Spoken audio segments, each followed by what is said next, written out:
Olá, pessoal. Vamos caminhando para o encerramento do semestre. Faltando apenas apresentar a vocês os conceitos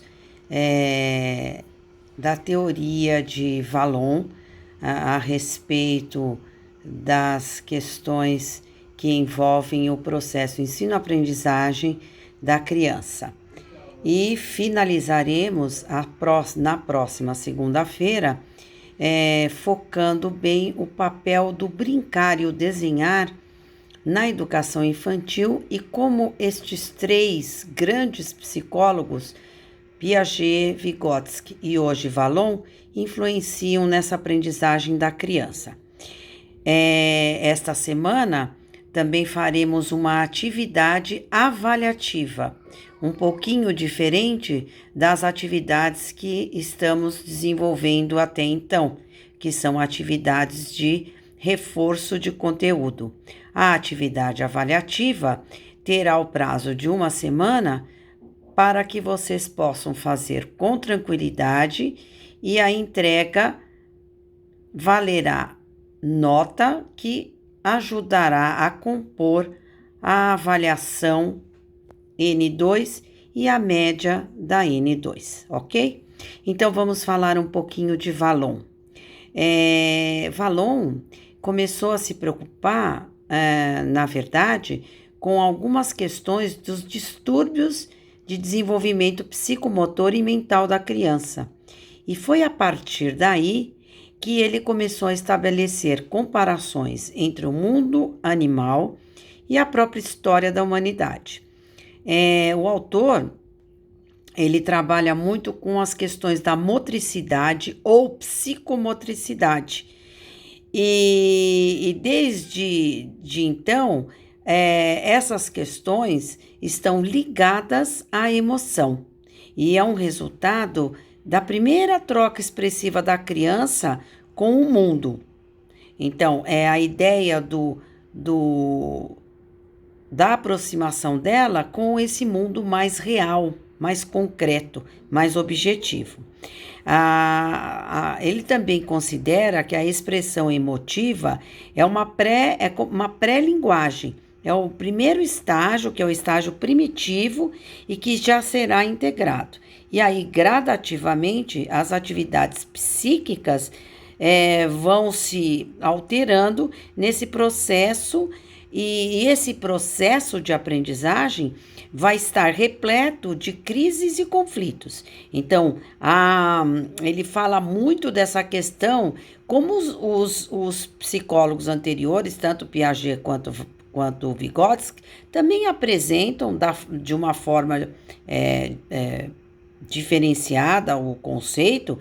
Eles usam a expressão do equilíbrio, desequilíbrio, mas todos eles dizem que a aprendizagem, ela passa por esse processo de conflitos e crises para chegar ao novo.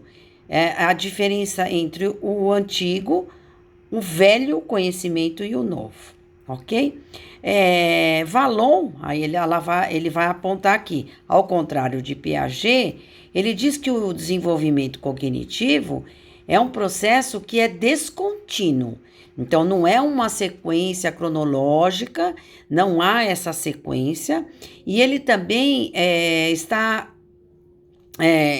envolvida com o social, e a linguagem passa a ter um papel fundamental nessa proposta. E aí ele diz que desde o momento que o bebê nasce, ele apresenta, né, a sua incapacidade de sobrevivência sem a ajuda de um outro.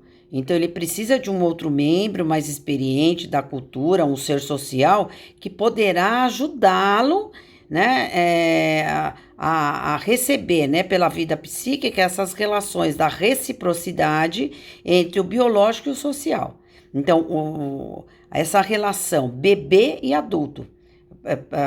Principalmente aqui, né, a gente tem a relação primeira com a mãe e com a família. Então, é a relação do biológico e do social. Vallon também ele fez, como Piaget, e como Vygotsky também pensou, Vallon apresenta ele coloca dois estágios importantes.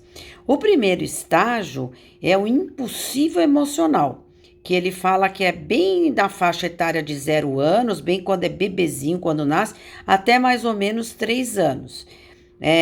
De 0 a 1 ano é o primeiro estágio.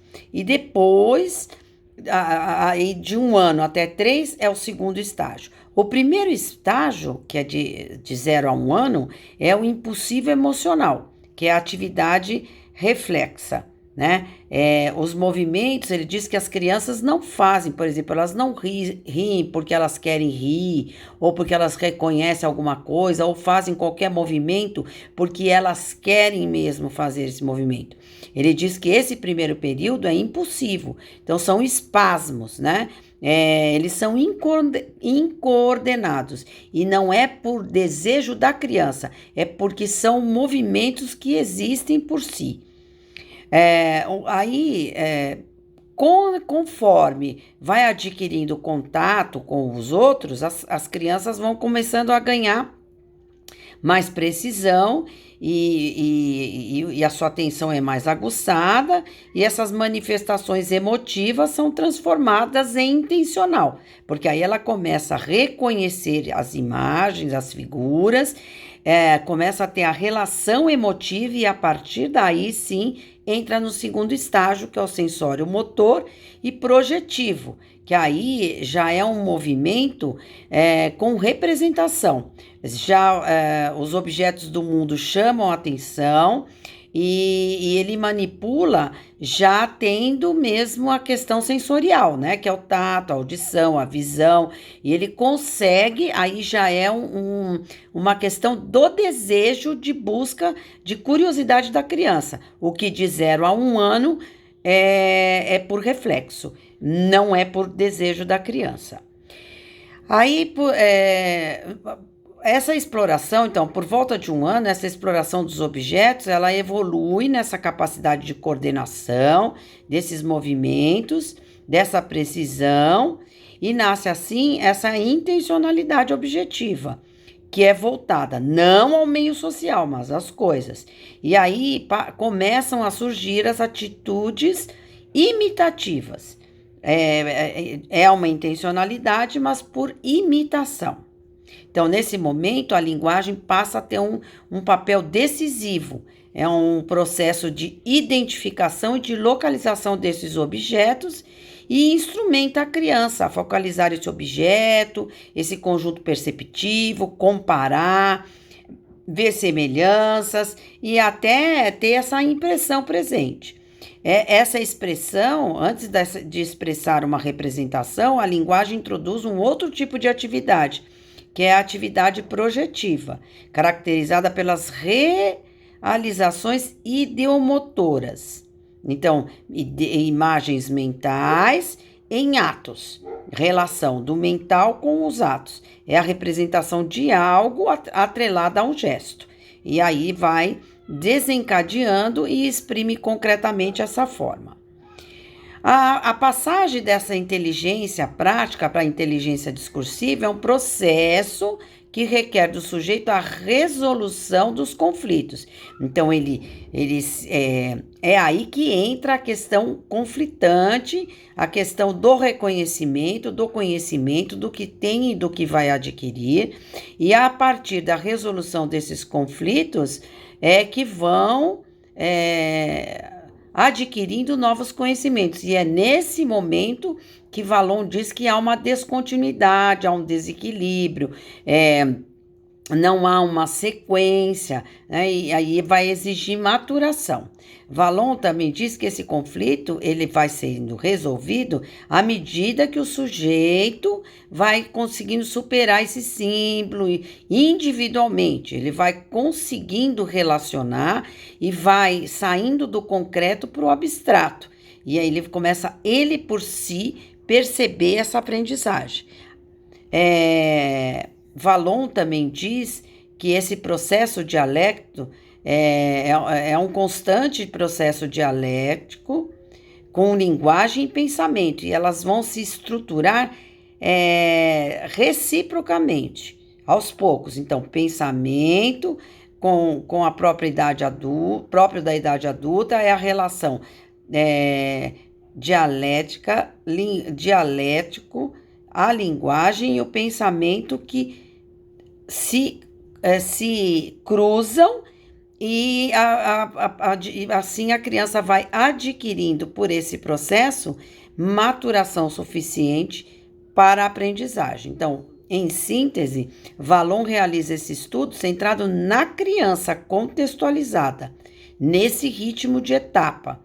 O desenvolvimento é descontínuo, é marcado por rupturas, vai e voltas, reviravoltas, retrocesso, até chegar às mudanças de fato e que vai transformar essa criança quando ela passa a adquirir o conhecimento. Então, são estágios de desenvolvimento. Não há uma linearidade, não há uma sequência. É o ir e vir, é uma etapa, é outra. Por isso que muitas vezes as crianças choram, há momentos que elas regridem, elas retomam aprendizados anteriores, voltam até conseguir ter tranquilidade desse novo aprendizado.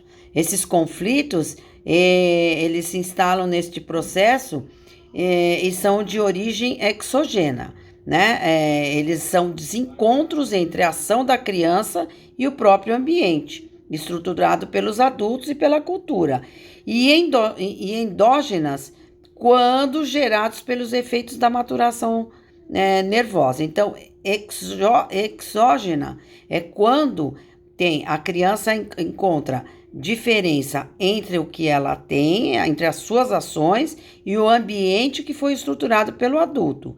E a endógena é aquela que já trabalha pelos efeitos da maturação nervosa. Então, há, portanto, para finalizar, 5 processos, 5 estágios de desenvolvimento do ser humano. Quem apresenta isso é Galvão, e que se sucedem as fases afetiva e cognitiva, estão relacionados com a ideia de Vallon. Então, o primeiro estágio que Vallon já apresentou, que é o impulsivo emocional, que é o primeiro ano de vida, né, que são as primeiras reações do bebê,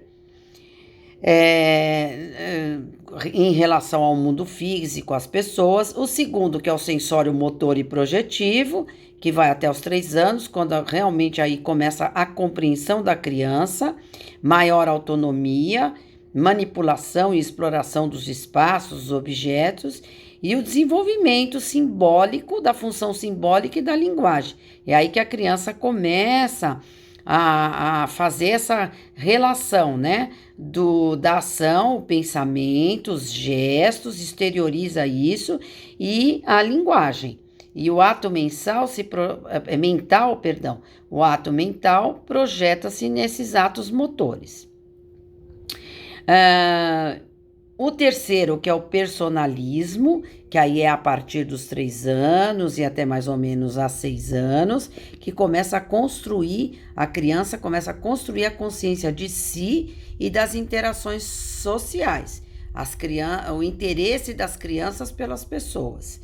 Aí entra na fase categorial, que já são processos intelectuais, que aí é o interesse da criança pelas coisas. Então, primeiro ela começa com interesse pelas pessoas, depois ela começa com interesse pelas coisas e a conquista do mundo interior, do mundo exterior, do mundo, o interior ela já tem, aí ela vai passar a adquirir conhecimento do mundo exterior. E a quinta, que é a predominância funcional, que aí sim já são os primeiros contornos da personalidade, né? Ainda que um pouco desestruturados, algumas modificações, entram as questões hormonais, pessoais, morais, existenciais, que vêm à tona, e aí são os primeiros passos já para uma constituição mesmo da sua personalidade, da sua autonomia e do seu ser enquanto pessoa, adulto, ser de opinião, e formado. Bom, pessoal, paramos por aqui. Encerramos então nossos estudos, né, com relação aos três psicólogos mais importantes que influenciam no processo ensino-aprendizagem. Material estará no e-mail da sala, na plataforma AVA, e a atividade avaliativa também estará proposta no mesmo local para ser entregue na próxima segunda-feira.